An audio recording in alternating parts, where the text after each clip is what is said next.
Trump का ईरानी हमलों पर बड़ा बयान सामने आया है। ईरान को समझौता कर लेना चाहिए था। ट्रंप की तरफ से कहा गया, जंग से कई लोगों की जान गई है, ईरान न्यूक्लियर पावर नहीं बना सकता है। ट्रंप की तरफ से कहा गया, सभी को तेहरान फौरन छोड़ देना चाहिए।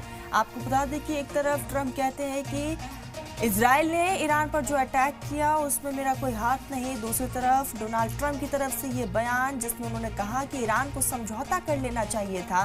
ट्रंप की तरफ से कहा गया है, जंग से कई लोगों की जान जा चुकी है, ईरान न्यूक्लियर पावर नहीं बना सकता है। ट्रंप की तरफ से कहा गया है, सभी को तेहरान फौरन छोड़ देना चाहिए। ट्रंप की तरफ से ये रद्द-ए-अमल सामने आया है। आपको बता दें कि इस वक्त इजराइल और ईरान के बीच कशीदगी अपने लगातार बढ़ती जा रही है और दूसरी तरफ ईरान ने भी अपना रुख स्पष्ट कर दिया है।